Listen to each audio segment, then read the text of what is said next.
नमस्कार दोस्तों, मैं विकास कुमार बनवाल आपके चैनल बनवाल ट्यूटोरियल्स नॉलेज विजडम एक बार फिर से स्वागत करता हूं और आशा करता हूं कि आप सभी अच्छे होंगे और आगे अपनी परीक्षा की तैयारी कर रहे होंगे। तो चलिए आज का एक मैं यूसी नेट कॉमर्स का जो भी स्टूडेंट तैयारी कर रहे हो उससे जुड़ा हुआ एक मैं जो है विशेष वीडियो लेकर आया हूँ, जो कि कल भारत सरकार ने जो कारोबारियों के लिए जो है केंद्र सरकार ने जो खजाना खोला है, वो कहा जाए तो एक राहत का पिटारा जो दे दिया है, उससे जुड़ी हुई सवाल इसमें आपको स्पेशल जानकारी मैं देने वाला हूँ।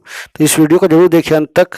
तो बता दूं कि केंद्र सरकार ने जो है राहत का दूसरे आर्थिक राहत पैकेज का घोषणा कर दी है, यानी बूस्टर डोज जो है देने की कोशिश की है। इंडिया की इकोनॉमी की इंडियन इकोनॉमी की लगभग 1.25 करोड़ से अधिक का पैकेज का ऐलान किया गया है, ताकि आर्थिक वृद्धि का रफ्तार मिल सके। तो बहुत बड़ा ऐलान किया गया है, यानी हर एक सेक्टर को इसमें देखने की कोशिश की गई है। तो चलिए आगे बात करूँ उससे पहले चैनल को सब्सक्राइब कर दीजिए, लाइक कर दीजिए, यदि नए हो तो बेल आइकन प्रेस कर दिए।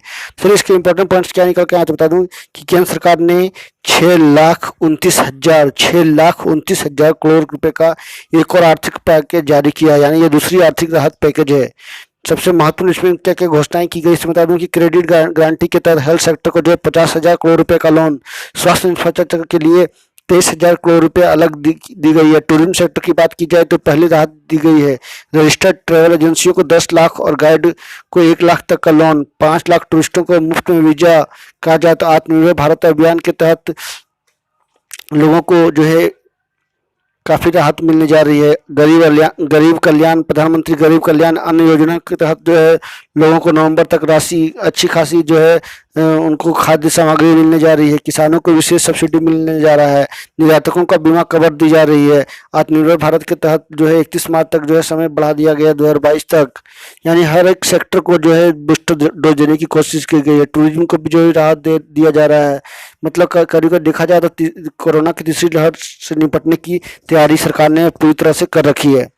तो चलिए आज का मैं बता दूं कि प्रेस कॉन्फ्रेंस के जो है by union finance minister Nirmala Sitharaman, credit granting scheme to facilitate loans to 25 lakh persons through microfinance institutions.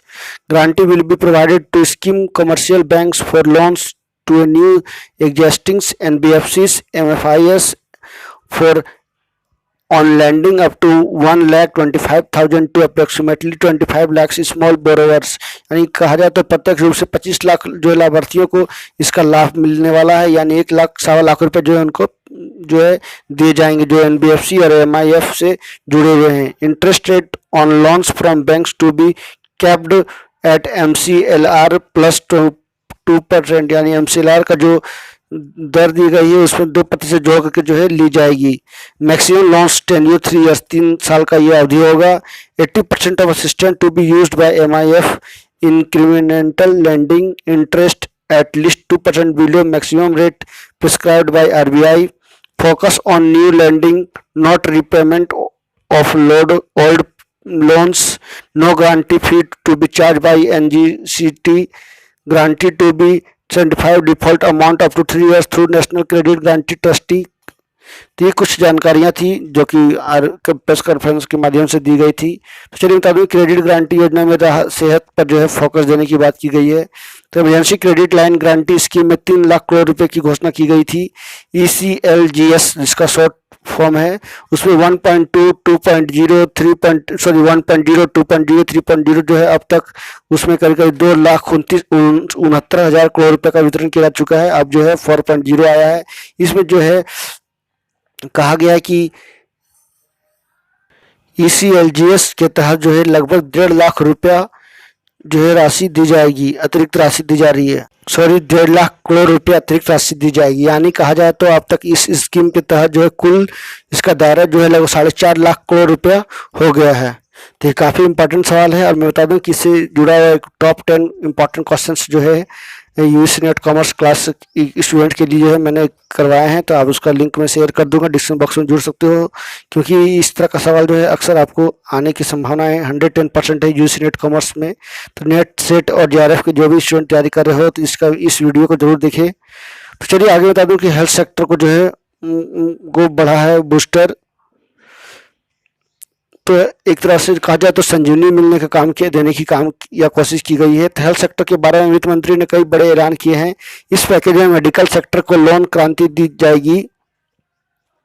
Sorry, loan guarantee दी जाएगी। हेल्थ सेक्टर की बात की जाए तो उसके लिए 50,000 करोड़ रुपए और अन्य सेक्टर्स की बात की जाए तो 60,000 करोड़ रुपए दिए जाएंगे। इस तरह कहा जाए तो इसके तहत 100 करोड़ तक का लोन जो है लगभग कहा जाए तो 7.95% ब्याज पर दिया जाएगा। वहीं अन्य सेक्टर्स के लिए जो है 8.25 से अधिक ज़्यादा ब्याज नहीं होगा। हालांकि यह सुविधा जो है 8 मेट्रो शहरों में नहीं होगी। उन्होंने कोरोना महामारी के बीच स्वास्थ्य क्षेत्र को बढ़ावा देने के लिए पब्लिक हेल्थ के लिए 23,220 करोड़ रुपए के बड़े पैकेज की घोषणा की है। योजना केंद्र की हिस्सेदारी जो है करीब 15,000 करोड़ रुपए होगी, बाकी जो है राज्य वहन करेंगे, यानी कहा जाए तो 8,220 करोड़ रुपए। इस योजना में सबसे ज़्यादा जो है फोकस शॉर्ट टर्म इमरजेंसी तैयारियां, बच्चों के लिए paediatric beds, ventilator beds, ambulance, oxygen supply पर होगा।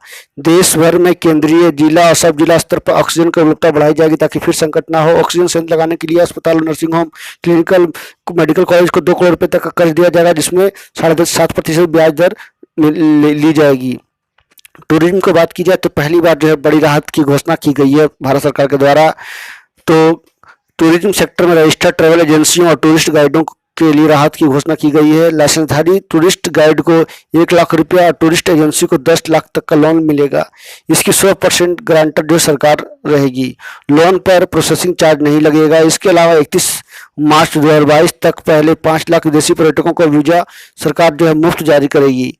एक टूरिस्ट केवल एक बार जो है इस स्कीम का लाभ उनको दिया जाएगा या वो उठा सकते हैं। इस स्कीम के तहत जो है 100 करोड़ रुपए की वित्तीय सहायता दी जाएगी। करीब कहा गया तो 1 करोड़ 93 लाख विदेशी टूरिस्ट जो 2019 में भारत आए थे, लेकिन 2020 की बात की जाए तो उसकी संख्या का आंकड़ा सरकार ने नहीं दिया है। लेकिन कहा गया तो 2020 में स्थिति खराब थी, कोरोना का पहला लहर चल रहा था, तो सरकार ना चाहते हुए भी कोशिश कर रही है कि हर सेक्टर को जो है बढ़ावा दिया जाए। हर एक सेक्टर को कुछ न कुछ जो है देने की कोशिश की गई है और अर्थव्यवस्था को जो है रफ्तार और आर्थिक वृद्धि को रफ्तार देने के लिए सरकार ने जो है ये राहत पैकेज की घोषणा की है, ताकि भारत की आर्थिक वृद्धि लगातार बरकरार रहे। और जो है कई अन्य कई उपाय भी सरकार ने को देने की कोशिश की है या करने की कोशिश की है।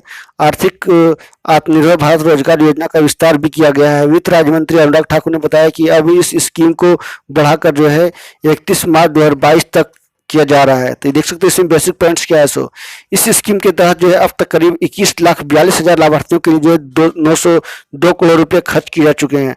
बता दें कि इस स्कीम के तहत जो है सरकार 15,000 से कम वेतन वाले कर्मचारियों और कंपनियों के पीएफ का भुगतान करती है। तो पहले क्या होता था कि नियोक्ता और कर्मचारी 12% जो है इन्वेस्ट करते थे, कंट्रीब्यूट करते थे पीएफ में, लेकिन अब सरकार जो है भी करेगी, कर्मचारी भी करेंगे और कंपनी भी करेगी 12%। बीच में बताया गया कि 2020 की बात की जाए तो सरकार ने 2% एक्स्ट्रा बढ़ाने की कोशिश की थी।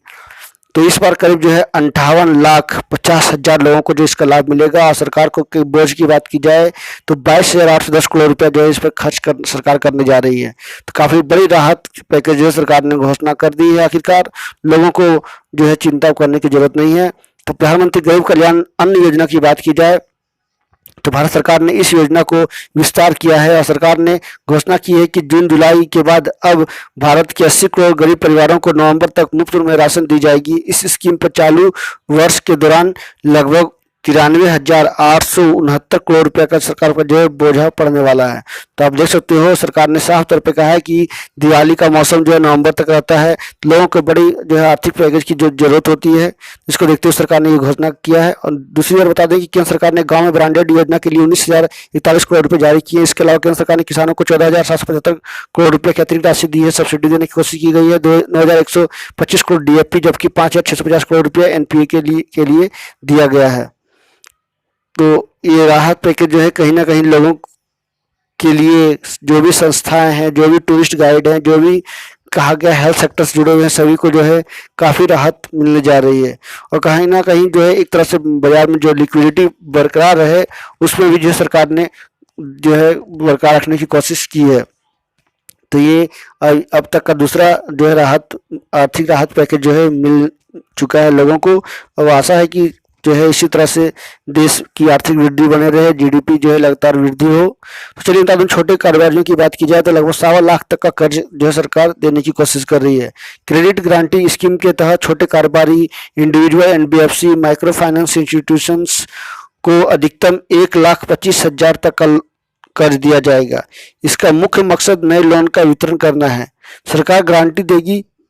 कर्ज की जो है अवधि 3 साल होगी और रिजर्व बैंक की ओर से जो है तय ब्याज का 2% कम जो है ब्याज कारोबारियों को चुकाना होगा।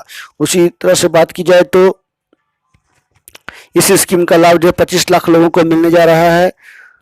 और मैं बता दूं कि 89 दिन के डिफॉल्टर समेत सभी प्रकार के लोग इसके लिए योग्य होंगे। यह बड़ी राहत दी गई है। वहीं निर्यात को बढ़ावा देने के लिए सरकार ने 88,000 करोड़ रुपए का एक्सपोर्ट इंश्योरेंस कवर भी करने की कोशिश की है। तो ये थी इस राहत पैकेज से जुड़ी हुई हर तमाम पहलुओं और बिंदुओं की चर्चा मैंने आपके साथ विस्तार से किया है। हर एक बारीकी को, हर एक पॉइंट को मैंने बताने की कोशिश की है। आई होप आपके जो भी सवाल होंगे इससे आपका सभी का समाधान निकला होगा और मैं जो भी आपको जानकारी मिली होगी उससे आपको जो है आगे समय में लाभ जरूर मिलेगा। चलिए इसी के साथ आप सभी से अलविदा लेता हूँ। नेक्स्ट वीडियो और नेक्स्ट कुछ नई जानकारी के साथ मैं फिर मिलूंगा। तब तक के लिए नमस्कार, सबा खैर। जाते जाते आप सभी से एक और फिर रिक्वेस्ट करूंगा कि आप मेरे चैनल पर नए हो तो जरूर सब्सक्राइब कर लेना, बेल आइकन प्रेस कर देना ताकि ऑल कांटेंट नोटिफिकेशन मिल सके। So thank you very much for watching, stay healthy and be happy. Thank you again.